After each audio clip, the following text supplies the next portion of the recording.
The buying of orchids always has in it a certain speculative flavour.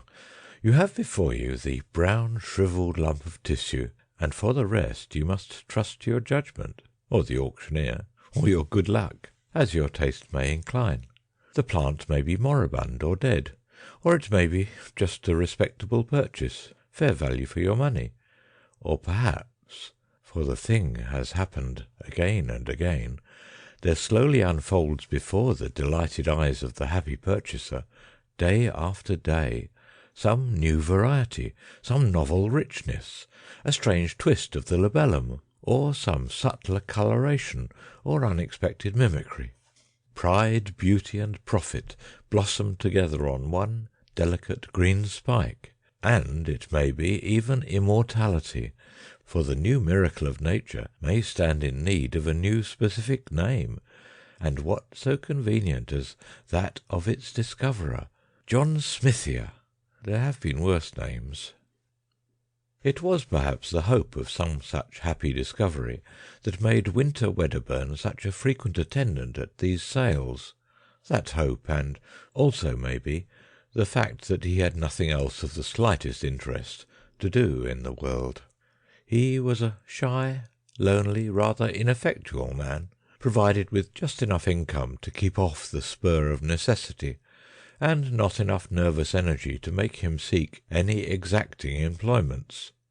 He might have collected stamps or coins, or translated Horace, or bound books, or invented new species of diatoms. But as it happened, he grew orchids, and had one ambitious little hothouse. "I have a fancy," he said over his coffee, "that something is going to happen to me to-day." He spoke, as he moved and thought, slowly. "Oh, don't say that," said his housekeeper, who was also his remote cousin, for something happening was a euphemism that meant only one thing to her. "You misunderstand me. I mean nothing unpleasant, though what I do mean I scarcely know. To-day," he continued after a pause, "Peters are going to sell a batch of plants from the Andamans and the Indies. I shall go up and see what they have. It may be I shall buy something good unawares. That may be it." He passed his cup for his second cupful of coffee. "Are these the things collected by that poor young fellow you told me of the other day?" asked his cousin, as she filled his cup. "Yes," he said, and became meditative over a piece of toast. "Nothing ever does happen to me," he remarked presently, beginning to think aloud. "I wonder why. Things enough happen to other people. There is Harvey, only the other week. On Monday he picked up sixpence. On Wednesday his chicks all had the staggers.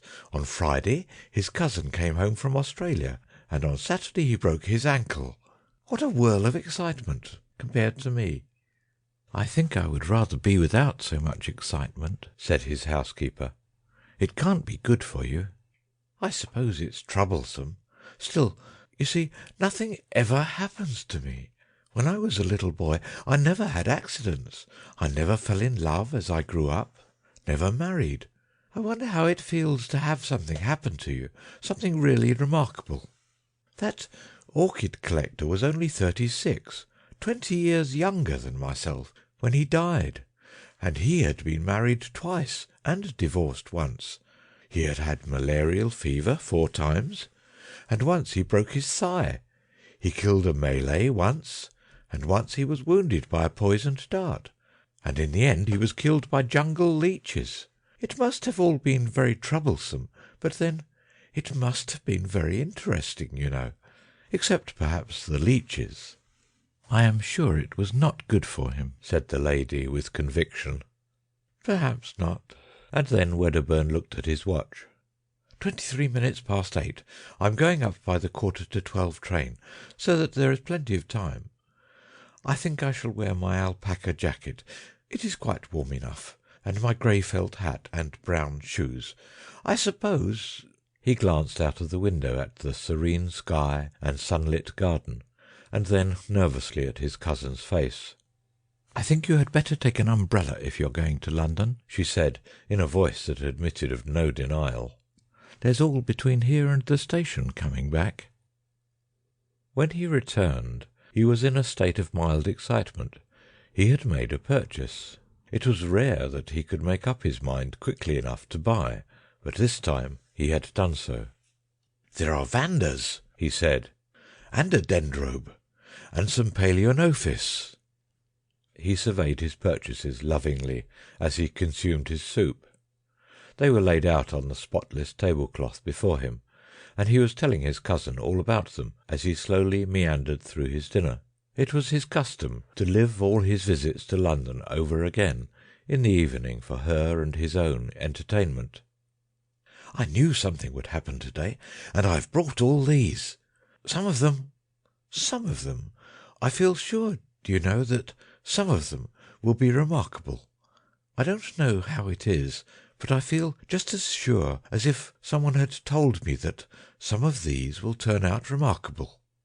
That one," he pointed to a shrivelled rhizome, "was not identified. It may be a palaeonophis, or it may not. It may be a new species, or even a new genus. And it was the last that poor Batten ever collected." "I don't like the look of it," said his housekeeper. "It's such an ugly shape. To me it scarcely seems to have a shape." "I don't like those things that stick out," said his housekeeper. "It shall be put away in a pot to-morrow." "It looks," said the housekeeper, "like a spider shamming dead." Wedderburn smiled and surveyed the root with his head on one side. "It is certainly not a pretty lump of stuff. But you can never judge of these things from their dry appearance. It may turn out to be a very beautiful orchid indeed. How busy I shall be to-morrow! I must see to-night just exactly what to do with these things, and to-morrow I shall set to work." They found poor Batten lying dead or dying in a mangrove swamp. "I forget which," he began again presently, "with one of these very orchids crushed up under his body. He had been unwell for some days with some kind of native fever, and I suppose he fainted. These mangrove swamps are very unwholesome. Every drop of blood, they say, was taken out of him by the jungle leeches. It may be that very plant that cost him his life to obtain. I think none the better of it for that." "Men must work, though women may weep," said Wedderburn, with profound gravity. "Fancy dying away from every comfort in a nasty swamp. Fancy being ill of fever, with nothing to take but chlorodyne and quinine. If men were left to themselves, they would live on chlorodyne and quinine, and no one round you but horrible natives.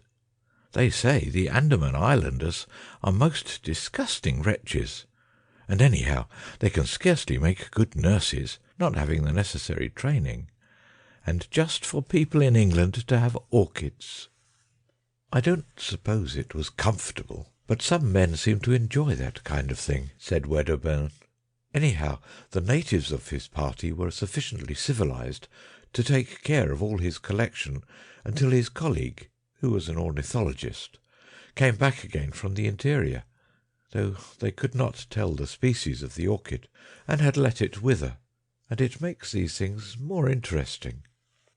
"It makes them disgusting. I should be afraid of some of the malaria clinging to them. And just think, there has been a dead body lying across that ugly thing. I never thought of that before. There, I declare I cannot eat another mouthful of dinner. I will take them off the table if you like, and put them in the window seat. I can see them just as well there." The next few days he was, indeed, singularly busy in his steamy little hothouse, fussing about with charcoal, lumps of teak, moss, and all the other mysteries of the orchid cultivator. He considered he was having a wonderfully eventful time. In the evening he would talk about these new orchids to his friends, and over again he reverted to his expectation of something strange. Several of the vandas and the dendrobium died under his care, but presently the strange orchid began to show signs of life. He was delighted, and took his housekeeper right away from jam making to see it at once, directly he made the discovery. "That is a bud," he said, "and presently there will be a lot of leaves there, And those little things coming out here are aerial rootlets." "They look to me like little white fingers poking out of the brown," said his housekeeper. "I don't like them." "Why not?" "I don't know. They look like fingers trying to get at you. I can't help my likes and dislikes." "I don't know for certain, but I don't think there are any orchids I know that have aerial rootlets quite like that. It may be my fancy, of course. You see, they are a little flattened at the ends." "I don't like 'em," said his housekeeper, suddenly shivering and turning away. "I know it's very silly of me, and I'm very sorry, particularly as you like the thing so much, but I can't help thinking of that corpse." "But it may not be that particular plant. That was merely a guess of mine." His housekeeper shrugged her shoulders. "Anyhow, I don't like it," she said. Wedderburn felt a little hurt at her dislike to the plant, but that did not prevent his talking to her about orchids generally, and this orchid in particular, whenever he felt inclined. "There are such queer things about orchids," he said one day. "Such possibilities of surprises. You know, Darwin studied their fertilization, and showed that the whole structure of an ordinary orchid flower was contrived in order that moths might carry the pollen from plant to plant.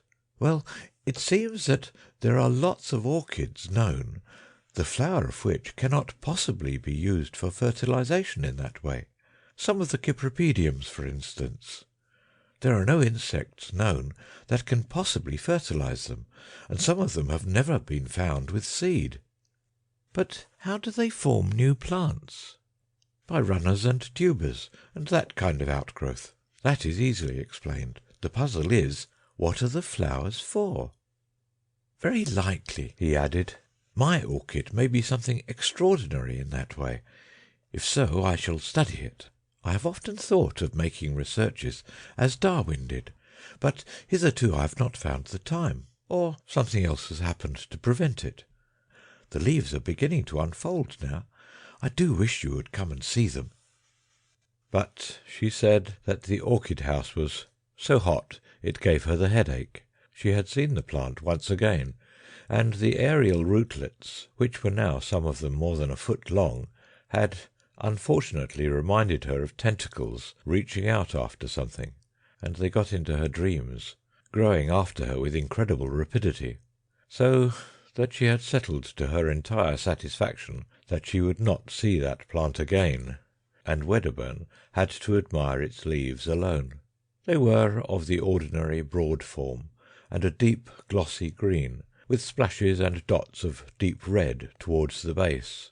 He knew of no other leaves quite like them. The plant was placed on a low bench near the thermometer, and close by was a simple arrangement by which a tap dripped on the hot water pipes and kept the air steamy. And he spent his afternoons now, with some regularity, meditating on the approaching flowering of this strange plant. And at last the great thing happened. Directly he entered the little glass house, he knew that the spike had burst out, although his great Palaeonophis lowii hid the corner where his new darling stood. There was a new odour in the air, a rich, intensely sweet scent that overpowered every other in that crowded, steaming little greenhouse. Directly he noticed this, he hurried down to the strange orchid, and behold, the trailing green spikes bore now 3 great splashes of blossom, from which this overpowering sweetness proceeded. He stopped before them in an ecstasy of admiration. The flowers were white, with streaks of golden orange upon the petals. The heavy labellum was coiled into an intricate projection, and a wonderful bluish purple mingled there with the gold. He could see at once that the genus was altogether a new one. And the insufferable scent! How hot the place was! The blossoms swam before his eyes. He would see if the temperature was right. He made a step towards the thermometer. Suddenly everything appeared unsteady. The bricks on the floor were dancing up and down. Then the white blossoms, the green leaves behind them, the whole greenhouse seemed to sweep sideways and then in a curve upward. At 4:30 His cousin made the tea, according to their invariable custom. But Wedderburn did not come in for his tea. "He is worshipping that horrid orchid," she told herself, and waited 10 minutes.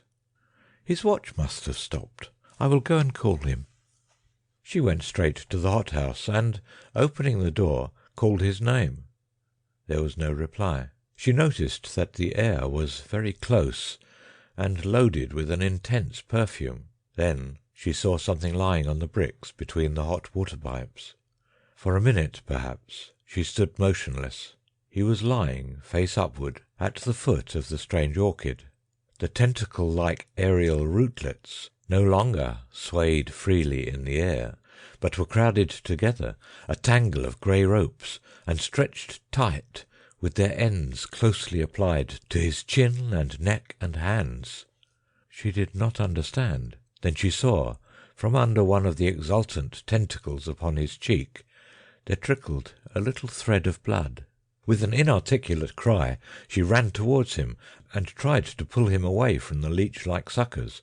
She snapped 2 of these tentacles, and their sap dripped red. Then the overpowering scent of the blossom began to make her head reel.